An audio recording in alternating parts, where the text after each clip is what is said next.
Shalom Bapak Ibu yang terkasih dalam Tuhan. Bersyukur karena pada pagi hari ini kita boleh disatukan untuk dapat beribadah bersama-sama. Mari bersama-sama kita bangkit berdiri, kita akan mengambil waktu teduh.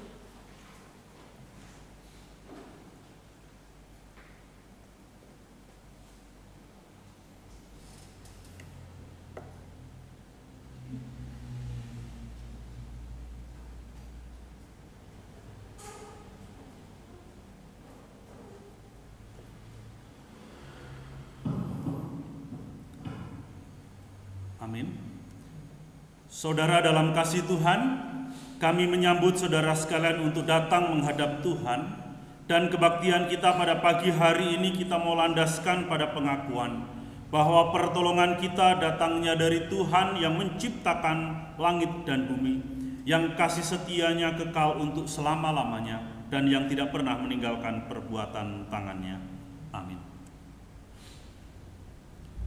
Tuhan berada di bait suci-Nya. Tuhan berada di bait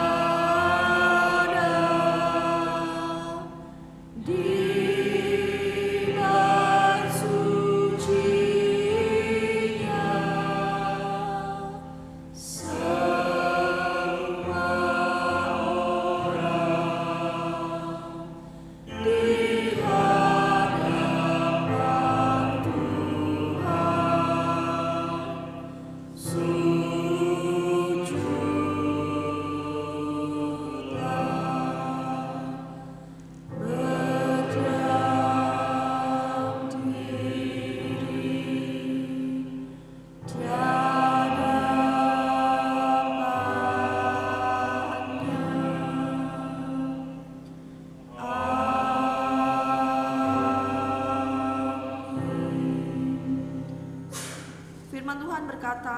dan biarlah kamu juga dipergunakan sebagai batu hidup untuk pembangunan suatu rumah rohani, bagi suatu imamat kudus, untuk mempersembahkan persembahan rohani yang karena Yesus Kristus berkenan kepada Allah. Gloria Patri.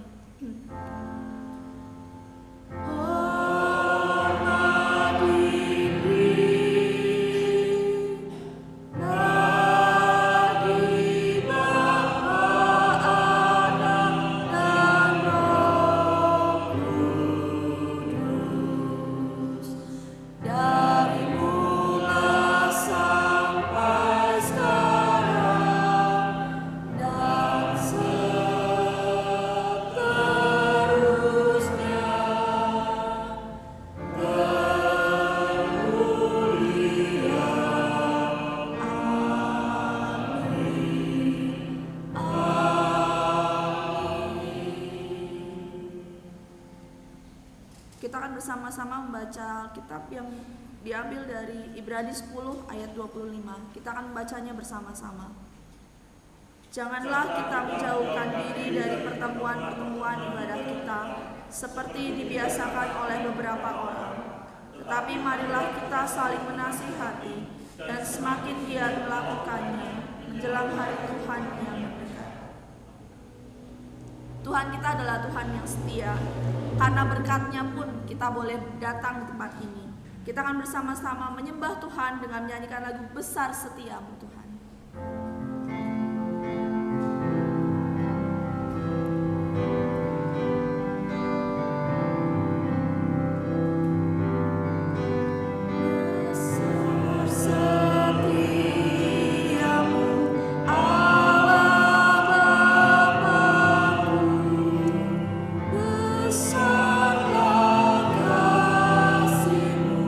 Yang melimpah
syafaat yang akan dipimpin oleh Ibu Henis, kami persilahkan.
Kita akan membaca Alkitab kita yang diambil dari Keluaran 40.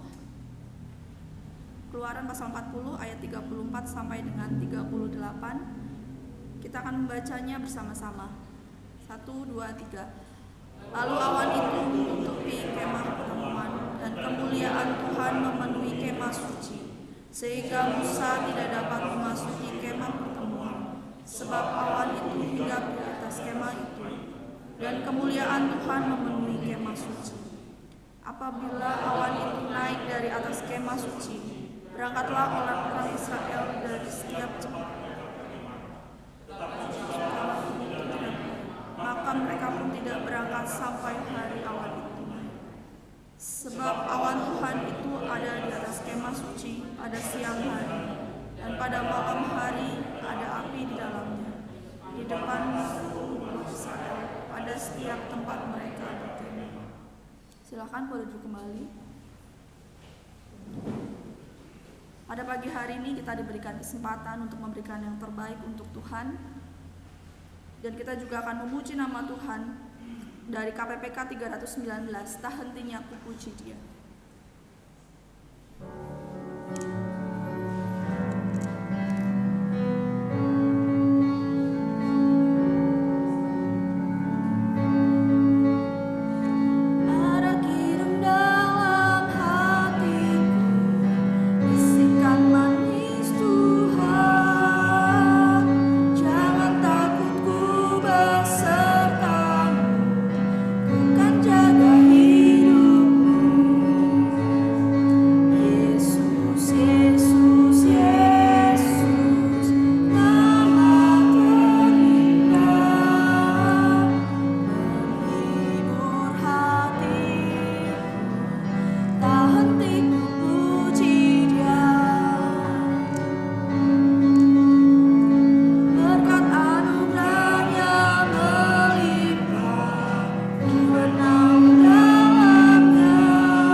Pagi hari ini doa syukur kita akan dipimpin oleh Bapak Bagio, kami persilahkan.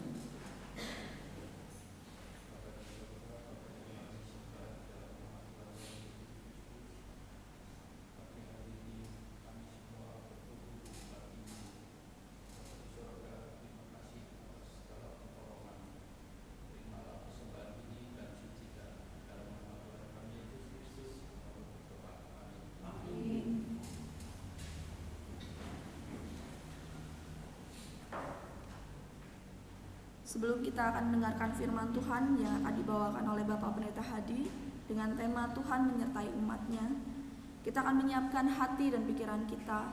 Biarlah Tuhan yang akan menyertai setiap kita dan firman-Nya hidup dalam kita. Kita akan menyanyikan lagu Penyertaan-Mu Tuhan.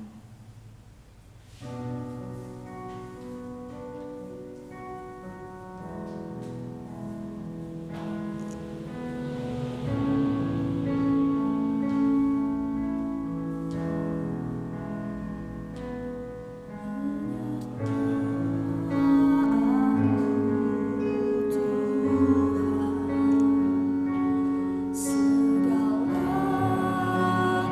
bagimu.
Mari kita berdoa. Bapa kami yang di dalam surga, Tuhan, kami bersyukur jika pada pagi hari ini kami boleh datang kembali ke rumah Tuhan untuk beribadah, untuk menyembah dan juga memuji-Mu. Dan kini tiba saatnya Tuhan, kami akan merenungkan kebenaran firman Tuhan.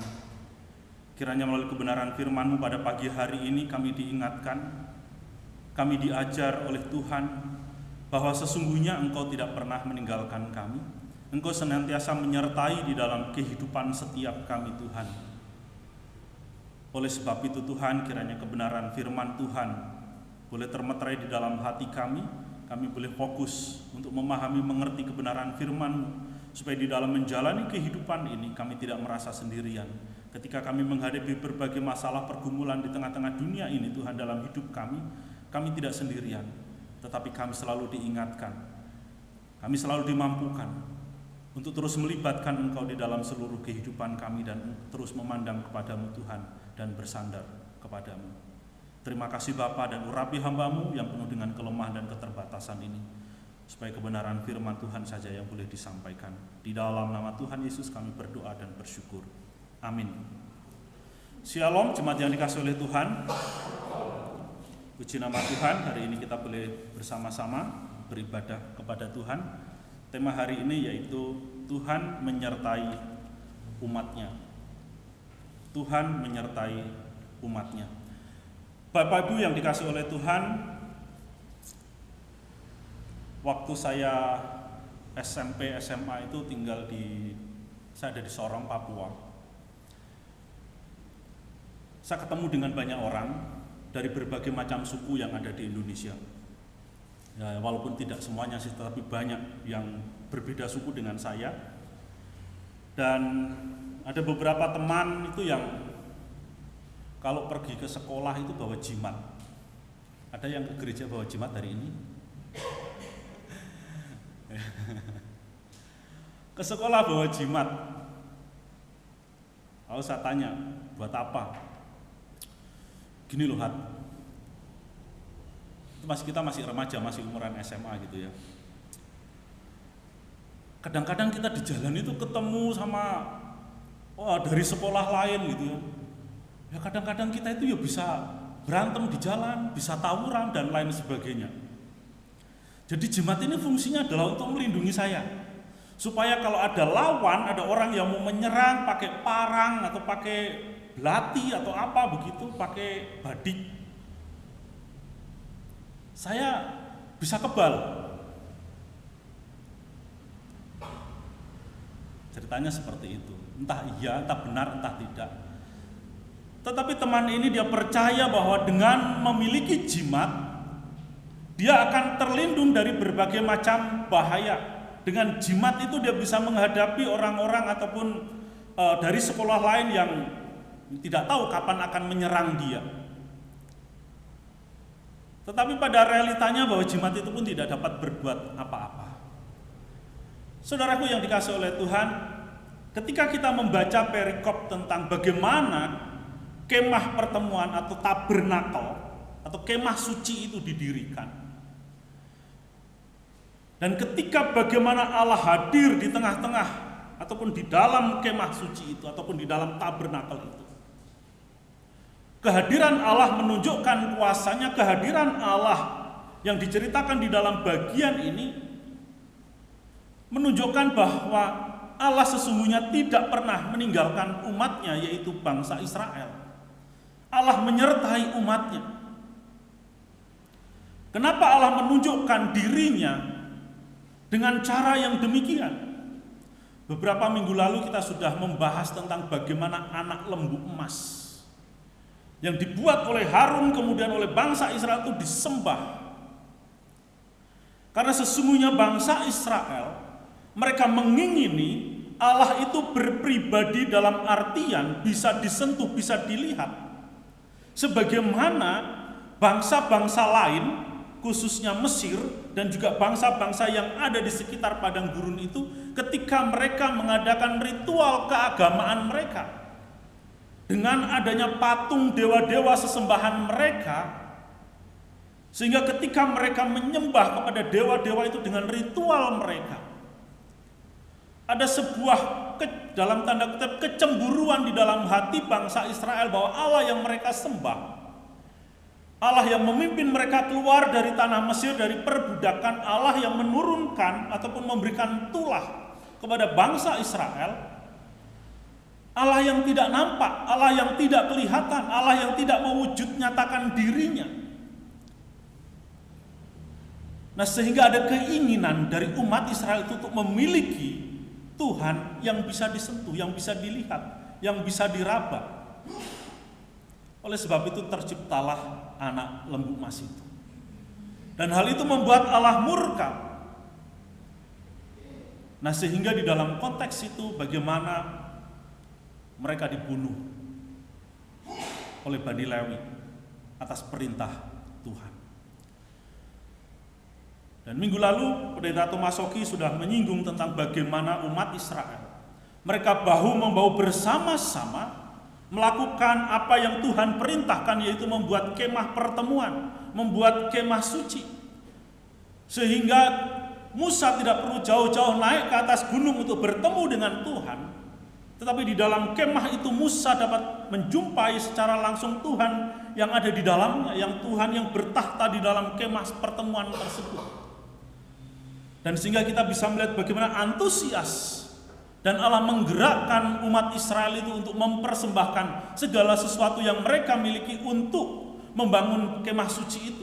Allah menggerakkan ataupun Allah memberikan talenta-talenta karunia ataupun keterampilan-keterampilan kepada umat Israel itu untuk membuat bahan-bahan ataupun menjahit ataupun juga membuat perlengkapan dan peralatan di dalam untuk kemah pertemuan itu.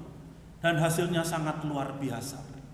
Sampai harus di-stop, sampai harus diberhentikan. Sudah cukup, bahkan berlebihan untuk pembangunan kemah pertemuan.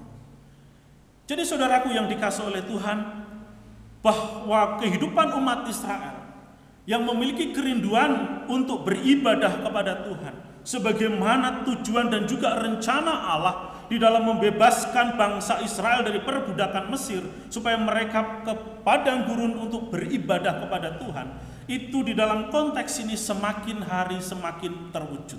Artinya bangsa Israel di dalam kehidupan mereka ketika semakin hari semakin memiliki kehidupan yang taat di dalam melakukan firman Tuhan, Allah menyatakan dirinya, Allah menyertai umatnya, Allah memperkenalkan dirinya kepada umatnya bahwa dia adalah Allah yang ada di tengah-tengah mereka, Allah yang menyertai mereka. Dan itu Allah sudah janjikan bahwa Allah tidak pernah meninggalkan mereka. Nah, saudara-saudaraku yang dikasihi oleh Tuhan, kita bisa melihat bahwa ketaatan di dalam melakukan kebenaran firman Tuhan, kesetiaan di dalam melakukan perintah Tuhan, itu akan menolong umat Israel untuk semakin mengenal siapa Allah yang mereka sembah. Siapa Allah yang membebaskan mereka dan siapa Allah yang berfirman, yang memberikan petunjuk di dalam kehidupan mereka. Nah, saudara-saudaraku yang dikasihi oleh Tuhan, sehingga ketika Allah menyatakan diri di tengah-tengah umat Israel, mereka tidak lagi memiliki keinginan untuk menyembah dewa, untuk menyembah berhala dan lain sebagainya. Sekalipun di dalam perjalanannya kalau kita melihat itu masih beberapa kali terjadi. Tetapi di dalam bagian ini kita melihat bagaimana Allah menyatakan dirinya di tempat yang begitu luar biasa. Kita akan perhatikan kembali perikop yang kita baca tadi. Di dalam ayat dikatakan, lalu awan itu menutupi kemah pertemuan dan kemuliaan Tuhan memenuhi kemah suci, sehingga Musa tidak dapat memasuki kemah pertemuan itu sebab awan itu hinggap di atas kemah itu dan kemuliaan Tuhan memenuhi kemah suci. Apabila awan itu naik dari atas kemah suci, berangkatlah orang Israel dari setiap tempat mereka berkemah. Tetapi jika awan itu tidak naik, maka mereka pun tidak berangkat sampai hari awan itu naik. Sebab awan Tuhan itu ada di atas kemah suci pada siang hari, dan pada malam hari ada api dalamnya di depan mata seluruh umat Israel pada setiap tempat mereka berkemah. Nah, jadi Bapak Ibu yang dikasihi oleh Tuhan, ketika kemah suci itu sudah jadi, diceritakan peristiwa yang demikian, bahwa Allah itu selalu hadir, Allah selalu hinggap di kemah itu, Allah selalu mewujud nyatakan dirinya ya melalui awan, tiang awan dan juga tiang api. Dan ketika di dalam bagian ini diceritakan, sebetulnya ini bukan satu kisah yang terjadi pada satu peristiwa tertentu, maksudnya hanya sekali jadi, tidak. Tetapi di dalam ayat ini sebetulnya ingin penulis kitab Imamat, atau boleh dikatakan penulis kitab Keluaran, yaitu Musa sendiri, ingin menceritakan bahwa peristiwa itu terjadi secara terus menerus, karena kemah suci itu tidak menetap di satu tempat, tetapi ada kalanya kemah itu harus dipindahkan di dalam perjalanan mereka. Nah, jadi kemah itu selalu ada kalanya harus dibongkar, kemudian dipasang. Kapan Tuhan mau mereka pindah, Tuhan akan pindah dari tempat itu, kemudian mereka akan berkemas-kemas begitu ya, kemudian dipindah ke tempat yang lain, terus menerus muter. Ya boleh dikatakan kurang lebih hampir 40 tahun mereka melakukan perjalanan yang demikian. Ya kenapa? Ya karena memang di dalam sejarahnya ternyata umat Israel itu bukanlah umat yang benar-benar mau tunduk dan taat, tetapi adalah bangsa yang tegar tengkuk, yang tidak pernah puas dengan apa yang Allah kerjakan di dalam kehidupan mereka, sehingga mereka mengalami penghukuman yang daripada Tuhan. Kemah itu dibongkar, dipindah, ya ada petunjuk. Tetapi yang ingin kita pelajari pada hari ini bahwa ketika umat Israel itu hidup di hadapan Tuhan, ketika umat Israel itu sungguh-sungguh mau hidup beribadah kepada Tuhan, dan ketika Allah itu hadir dan menyertai di dalam kehidupan mereka, ada satu sikap ketundukan bahwa bangsa itu mau tunduk dan taat kepada apa yang Tuhan perintahkan di dalam kehidupannya. Oleh sebab itu ketika kita melihat bagian ini, melalui kemah suci itu, Allah sungguh-sungguh menuntun perjalanan kehidupan bangsa ini. Allah sungguh-sungguh memimpin perjalanan bangsa ini. Sekalipun di tengah-tengah padang gurun itu mereka seringkali juga tidak taat, tetapi ketika Allah hadir di tengah-tengah mereka, Allah memberikan petunjuk di mana mereka harus meninggalkan tempat tersebut, kemudian juga pindah. Kita perhatikan di dalam ayat yang ke-36 dan 37. Apabila awan itu naik dari atas kemah suci, ya jadi ketika dalam bayangan saya, ketika kemah, ya ada kemah begitu, kemudian ada awan yang menutupi kemah itu sebagai wujud kehadiran Allah, kemudian awan itu pindah. Mungkin awannya saya yakin bukan awan yang hanya segumpal, tetapi juga awan yang cukup, ya gumpalannya cukup banyak begitu, cukup luas. Kemudian awan itu mulai berpindah begitu. Maka orang Israel dari setiap tempat berangkatlah orang Israel dari setiap tempat mereka berkemah. Jadi ketika awan itu pindah, maka orang-orang yang memiliki tugas dan tanggung jawab untuk membangun dan membongkar kemah itu, mereka mulai membongkar. Ketika awan itu berpindah, mereka membongkar kemah itu. Kemudian mereka berkemas, kemudian mereka berpindah ke tempat di mana Allah mau. Demikian juga bukan hanya orang-orang yang mendirikan ataupun yang bongkar pasang kemah itu, tetapi juga umat Israel yang lainnya. Dari tempat-tempat mereka bersama-sama berpindah. Dan dikatakan dalam ayat 37, tetapi jika awan itu tidak naik, maka mereka pun tidak berangkat sampai hari awan itu naik. Nah, jadi dalam ayat yang ke-36 dan 37 itu kita melihat bahwa umat Israel ini suka berpindah, bukan umatnya tetapi Allah itu suka berpindah-pindah ya, berpindah-pindah tempat dari satu tempat ke tempat yang lain supaya umat itu beribadah kepada Tuhan. Jadi kemah suci adalah pusat kehadiran Allah di sana. Dan selama kemah suci itu ada, Allah menyertai kehidupan bangsa Israel. Nah, saudaraku yang dikasihi oleh Tuhan, jadi melalui kehadiran Allah lewat tiang awan, tiang api yang hinggap di atas kemah itu, menunjukkan bahwa Allah yang mereka sembah adalah Allah yang bisa bergerak, Allah yang memiliki kehendak, Allah yang menyatakan kuasanya. Di dalam bagian ini Allah mau mengajar, mau mendidik kepada umat Israel bahwa engkau harus percaya kepada Allah yang hidup, Allah yang bisa bertindak, Allah yang berkuasa. Jangan kamu memiliki ilah-ilah sebagaimana yang kamu inginkan, seperti yang dimiliki oleh bangsa Mesir ataupun bangsa-bangsa lain yang ada di sekitar padang gurun, di mana mereka menyembah dewa-dewa mereka dalam berbagai macam bentuk. Ada patung-patung yang kepalanya burung, kepalanya sapi, kepalanya ikan, dan lain sebagainya. Allah tidak menginginkan umatnya itu percaya kepada hal-hal yang demikian, kepada berhala-berhala yang tidak dapat berbuat apa-apa. Tetapi Allah mau supaya umatnya itu sungguh-sungguh mau hidup berdasarkan apa yang Tuhan kehendaki. Nah, jadi saudaraku yang dikasihi oleh Tuhan, dengan bergeraknya awan, dengan berdiamnya awan di tengah-tengah bait suci itu, Allah memberikan petunjuk kepada mereka. Allah memberikan arahan kepada mereka supaya mereka tetap setia kepada Tuhan, supaya mereka tetap menjadi orang-orang yang setia di dalam mengikut Tuhan. Demikian juga di dalam kehidupan kita hari ini. Saudaraku yang dikasihi oleh Tuhan, kalau kemah di dalam bagian ini berpindah-pindah, tetapi ketika mereka hadir, ketika mereka sudah memasuki tanah Kanaan, dan ketika mereka sudah menjadi satu bangsa yang besar, dan ketika Daud sebagai seorang raja ingin mendirikan bait Allah, tetapi Tuhan tidak berkenan kalau Daud itu mendirikan bait Allah. Bait Allah akhirnya didirikan oleh Salomo. Tujuannya apa? Supaya umat Israel memiliki satu tempat yang tetap untuk beribadah dan tidak berpindah-pindah sebagaimana yang mereka lakukan di padang gurun. Kita akan melihat satu bagian firman Tuhan yang saya akan bacakan untuk kita semua di dalam 1 Raja-Raja pasal 8.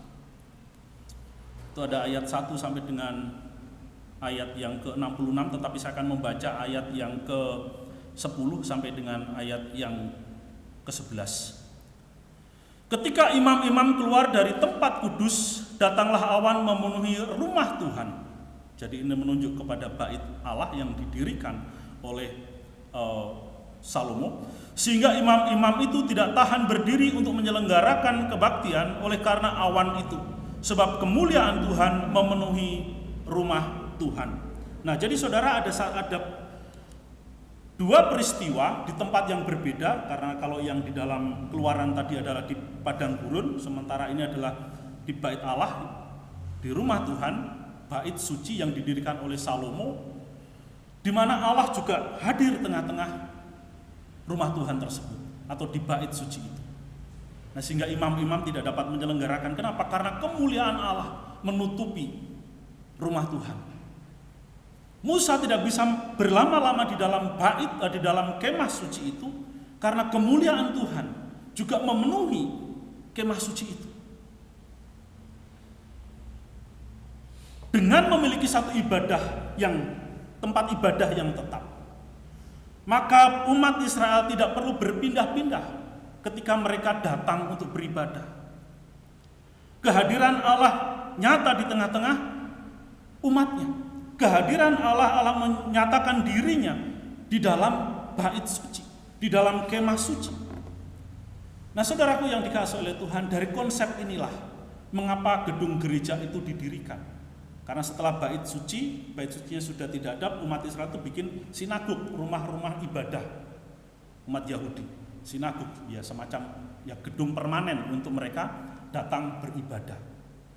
Karena di dalam rumah Tuhan itulah, di dalam sinagog lah, umat Israel percaya bahwa Allah juga hadir di sana. Nah, demikian juga di dalam kekristenan, bahwa di dalam gereja, tempat di mana umat Tuhan itu datang beribadah, maka di gereja itulah menunjukkan kehadiran Tuhan. Bagaimana kita sebagai umat Tuhan kita berkumpul untuk memuji, memuliakan nama Tuhan. Sebagaimana yang diajarkan oleh Tuhan Yesus, di mana 1-2 orang berkumpul dalam namaku, di situ aku hadir, di situ aku ada.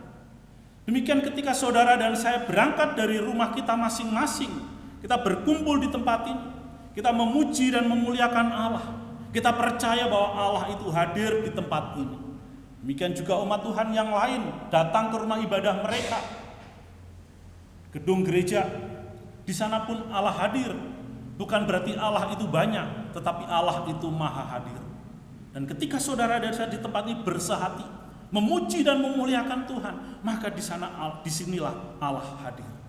Saudara, kehadiran Allah di tengah-tengah kita itu bukan hanya ditandai ataupun diwarnai ketika saudara dan saya membuka suara kita bernyanyi memuji Tuhan, kita berdoa kepada Tuhan, tetapi juga kehadiran Tuhan di tengah-tengah gerejanya itu ditandai dengan firman Tuhan. Firman Tuhan yang diberitakan, yang disampaikan oleh hamba Tuhan, itu adalah menunjukkan kehadiran Tuhan di tengah-tengah jemaatnya. Tuhan mengutus hambanya, yaitu setiap hamba Tuhan yang menyampaikan firman Tuhan sebagai representasi, sebagai wakil Tuhan untuk menyampaikan pesan Tuhan kepada setiap kita, supaya di dalam kehidupan kita memiliki petunjuk, kita memiliki arah, supaya kehidupan kita ini tidak tersesat, supaya setiap kali kita menghadapi masalah persoalan yang ada di dalam hidup kita bisa memutuskan ataupun kita bisa mengerjakan hal-hal yang benar, kita bisa mengambil keputusan yang benar, bisa memiliki tindakan yang benar sesuai dengan kebenaran firman Tuhan. Saudara, kalau berbicara soal petunjuk, mungkin hari ini kita semua mengenal dengan aplikasi yang namanya, saya bukan promosi gitu ya, Google Map. Ya kan, kalau kita menuju ke satu tempat dengan menggunakan aplikasi Google Map itu, kita tinggal pencet tempat tujuan kita, kemudian asal kita dari mana, begitu kan?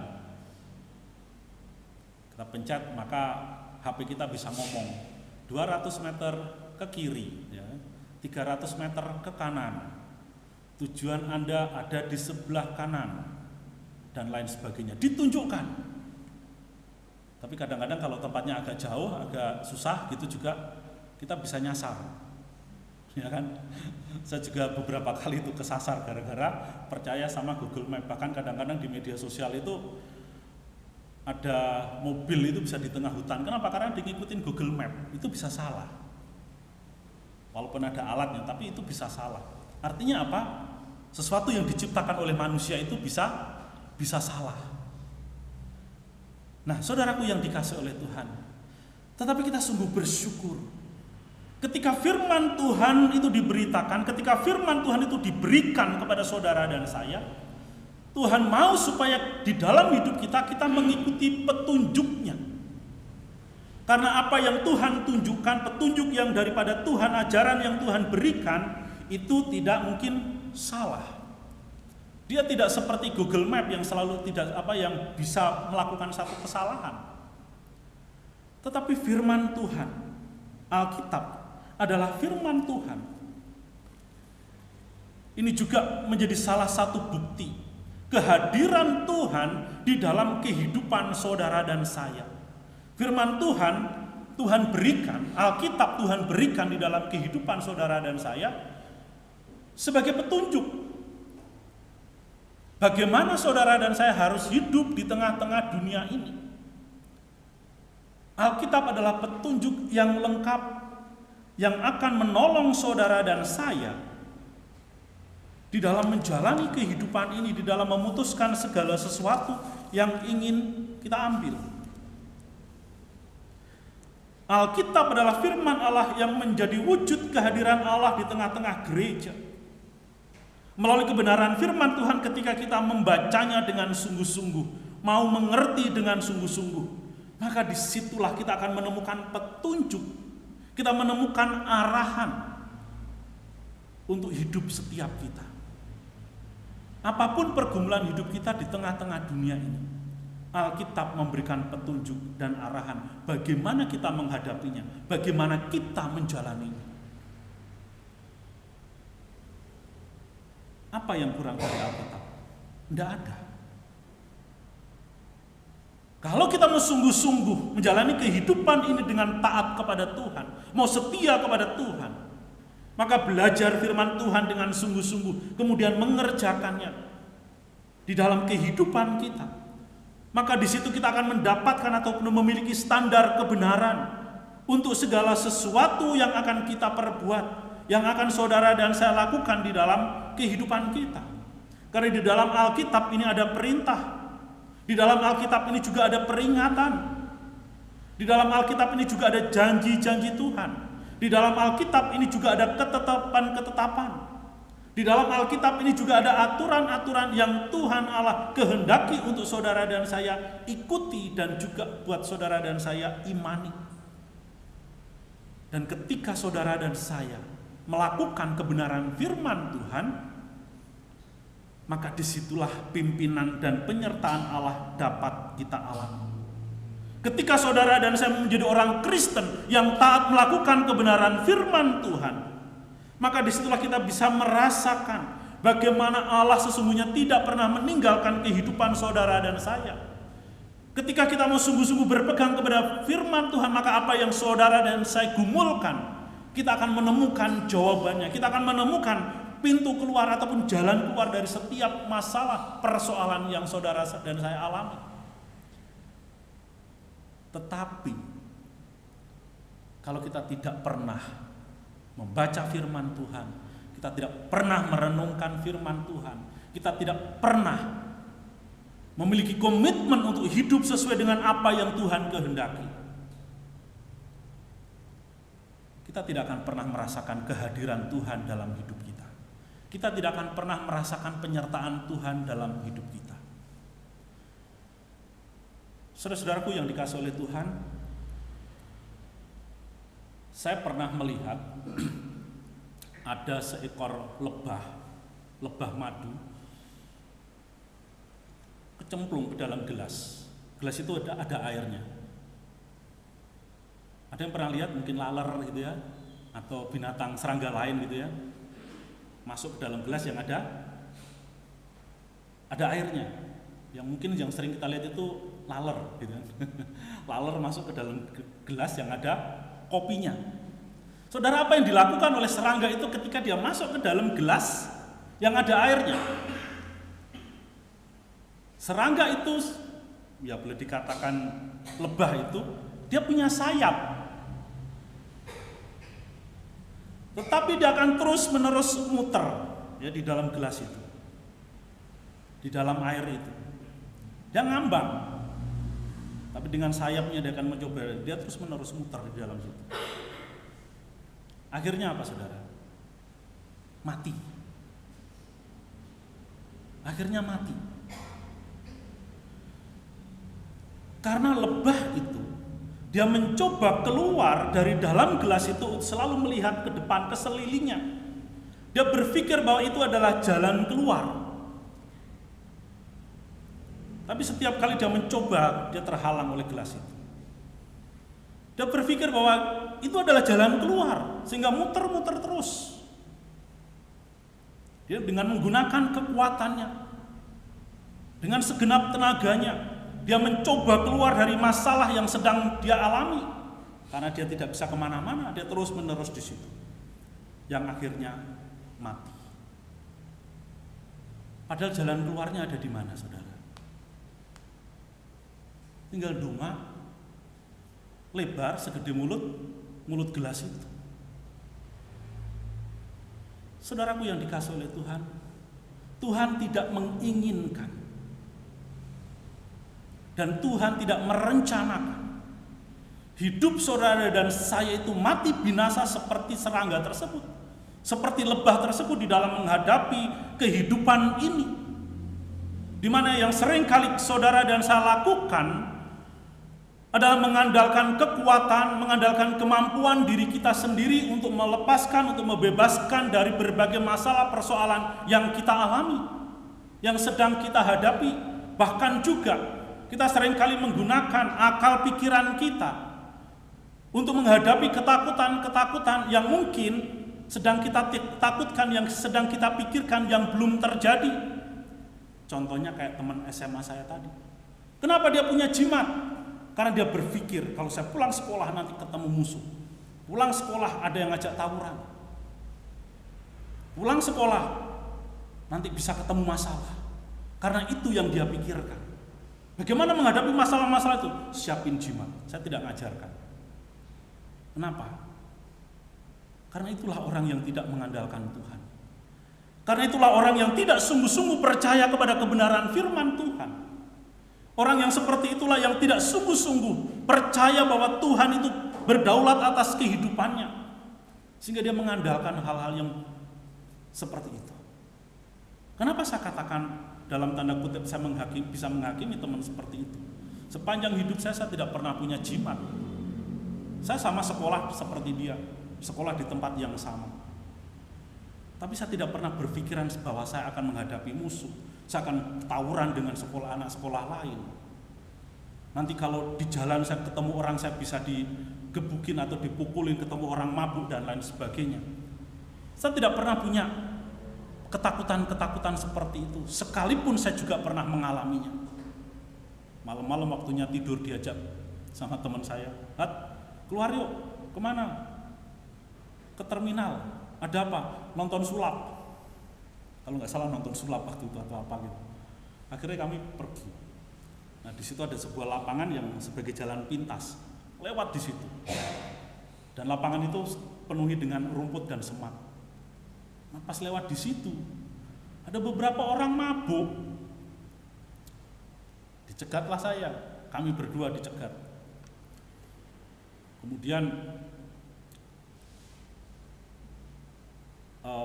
ada salah satu yang datang gitu nyamperin kami. Terus tanya, "Hei, kalian mau kemana?" "Mau ke terminal, mau nonton sulap." Terus orang itu melotot, malam-malam gitu. "Kalian kenal saya enggak?" Teman saya namanya Eko itu bilang, "Om, saya kenal." Giliran saya ditanya, saya nggak kenal. Saya ditampar, pok begitu. Sama salah satu dari situ. Nah kemudian ya udah, karena dia udah tampar saya, nggak sakit sih. Kami jalan. Tak taunya yang satu lagi ngejar.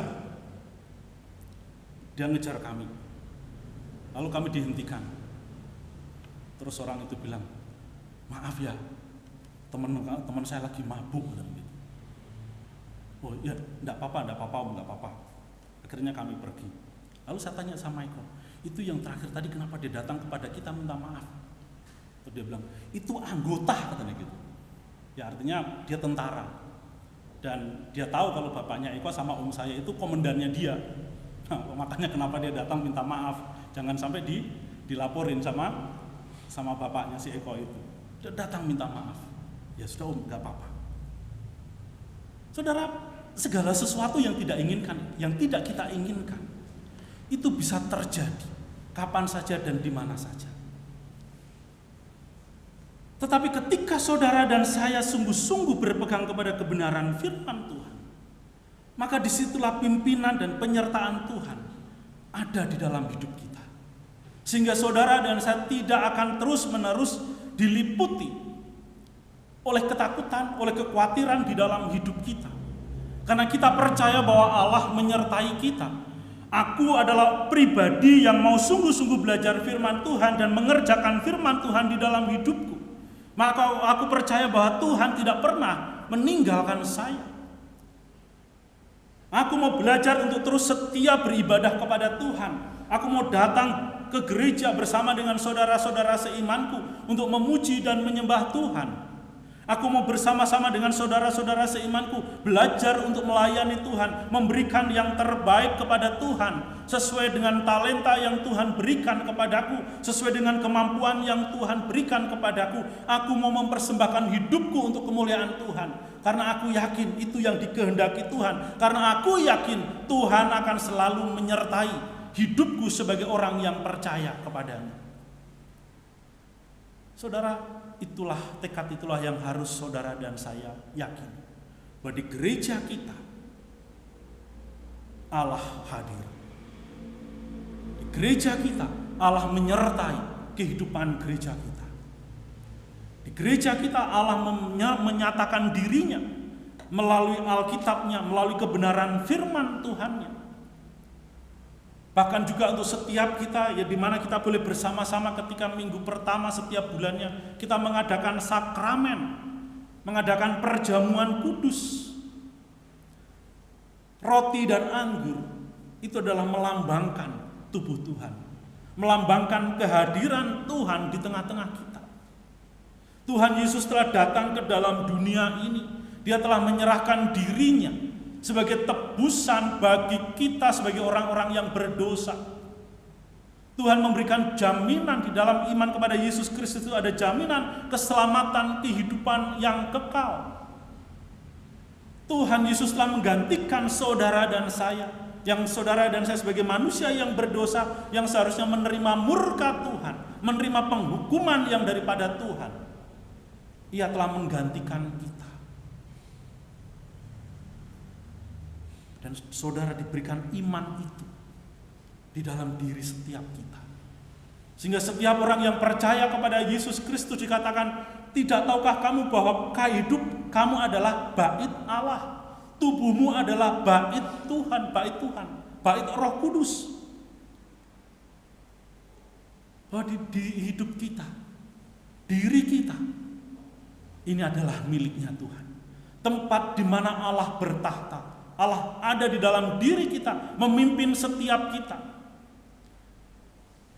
Iman itu Tuhan berikan.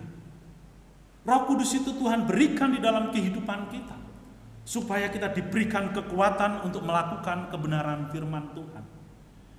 Jadi saudara, kalau kita mau belajar dengan sungguh-sungguh kebenaran firman Tuhan, kalau kita hanya mengandalkan keberdosaan kita tidak akan mampu menjalaninya. Tetapi ketika kita mau sungguh-sungguh berserah kepada Tuhan, mohon pimpinan dan penyertaan Tuhan, Tuhan akan memberikan kekuatan di dalam hidup saudara dan saya untuk menjadi pelaku-pelaku firman Tuhan di tengah-tengah dunia ini. Oleh sebab itu saudara, pada pagi hari saya mengajak kepada setiap kita, mari kita menjadi anak-anak Tuhan yang taat dan setia. Bukan hanya melakukan kebenaran firman Tuhan, mempraktikkan firman Tuhan, tetapi juga menunjukkan kesetiaan dan ketaatan kita kepada Tuhan itu dengan memiliki kehidupan ibadah yang rutin. Bukan rutinitas, tetapi tumbuhkan itu di dalam hatimu. Tumbuhkan itu di dalam hidupmu, bahwa aku sebagai orang Kristen, sebagai orang yang percaya kepada Yesus Kristus yang adalah Tuhan dan Juru Selamat. Tuhan menghendaki saya supaya saya terlibat aktif di dalam segala sesuatu yang dikerjakan oleh tubuh Kristus di tengah-tengah dunia ini, yaitu gerejanya. Gereja adalah tubuh Kristus yang nampak di tengah-tengah dunia ini. Gereja adalah tubuh Kristus yang kelihatan di tengah-tengah dunia ini. Jadi saudara, ketika kita datang ke gereja untuk beribadah, jangan mengharapkan bahwa gereja ini akan dipenuhi dengan asap.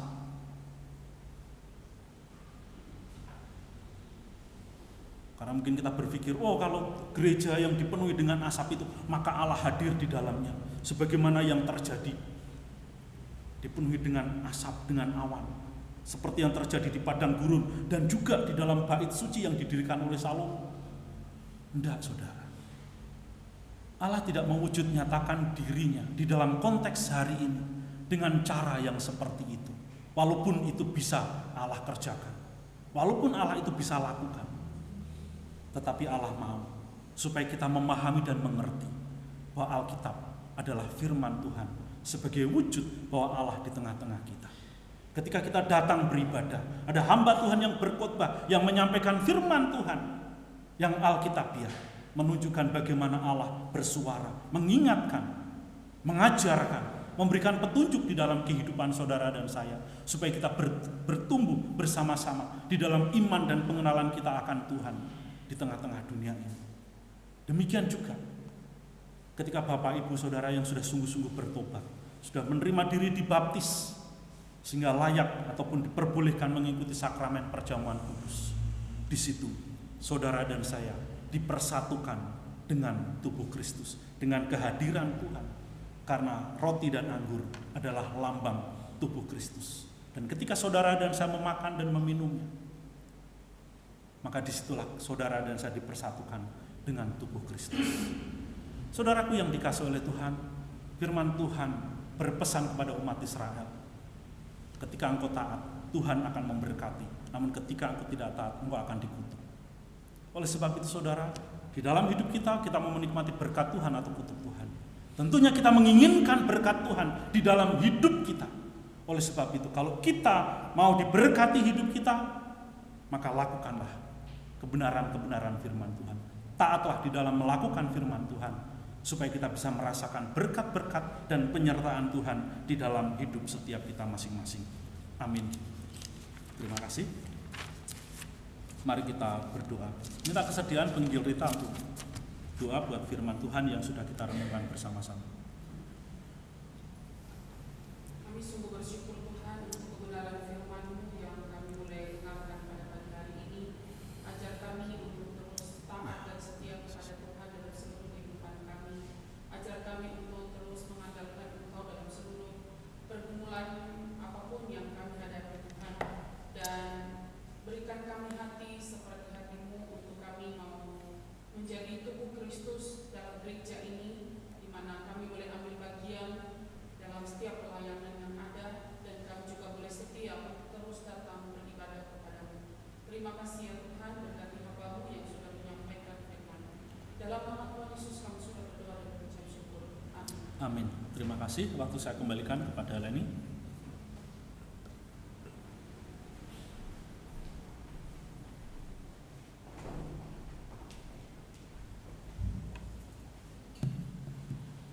Terima kasih untuk firman yang sudah disampaikan oleh Bapak Pendeta Hadi. Kiranya Tuhan memberkati Bapak Pendeta Hadi beserta dengan keluarganya.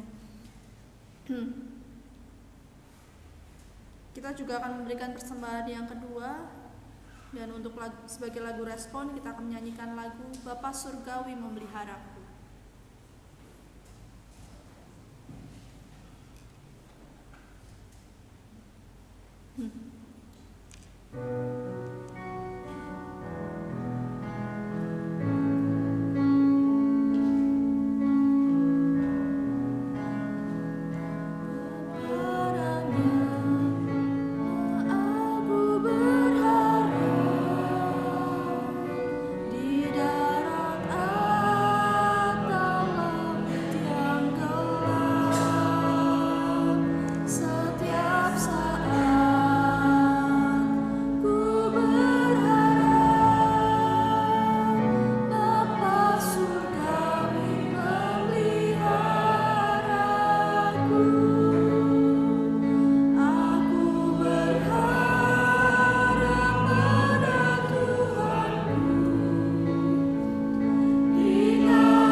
Bersama-sama saya undang Bapak Ibu semua untuk bangkit berdiri. Kita akan mengikrarkan pengakuan iman rasuli.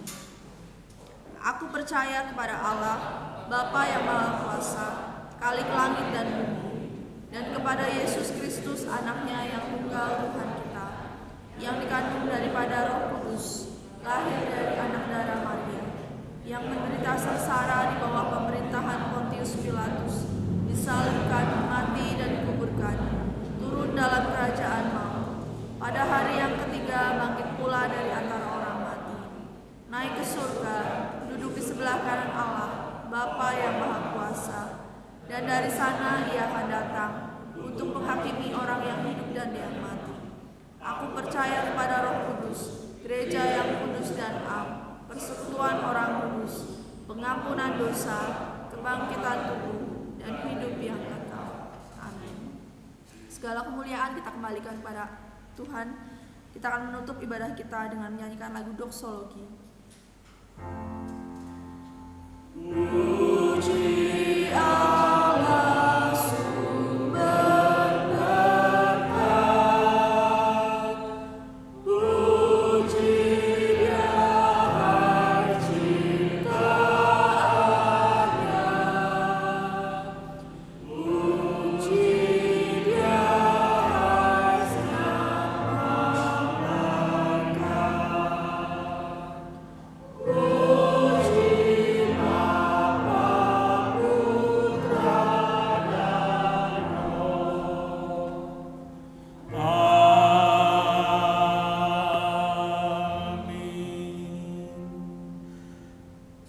Jemaat yang dikasihi oleh Tuhan, pulanglah dan terimalah berkat Tuhan.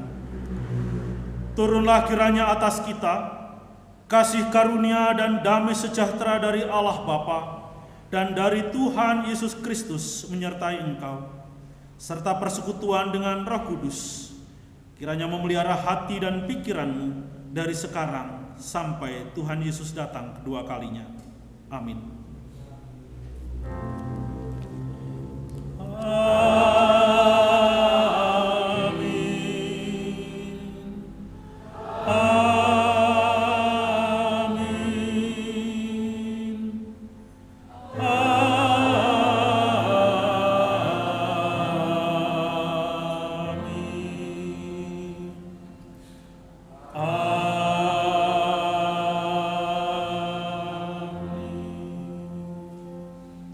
Silakan jemaat duduk kembali. Saya akan membacakan warta gereja untuk Minggu tanggal 26 November, liturgis Bapak Pendeta Hadi, doa syafaat Ibu Karsia, petugas pelayanan Saudari Aprilia dan Saudari Siska Permatasari, doa syukur Saudari Siska Permatasari, LCD Saudara Evan, pemusik saya sendiri, singer Francisca dan Intan. Untuk persekutuan youth setiap hari Sabtu pukul 18 dan ibadah sekolah minggu setiap hari Minggu pukul 9 pagi. Kebaktian doa setiap hari Rabu pukul 6 sore. Lalu untuk pelayanan konseling pastoral setiap hari Kamis pukul 10 sampai 12 yang akan dilayani oleh Bapak Pendeta Hadi dan Evangelis Rita. Dan persekutuan Bahtera setiap hari Jumat pertama dan ketiga pukul 19. Ada pengumuman tambahan?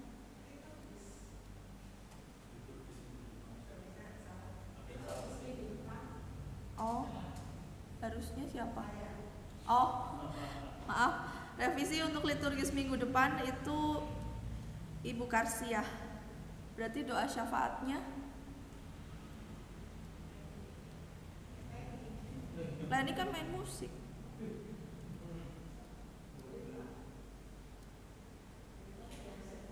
Ya itu nanti mungkin perlu dikoordinasikan lebih lanjut. Kita akan bersama-sama menutup ibadah kita sambil menyanyikan lagu Immanuel.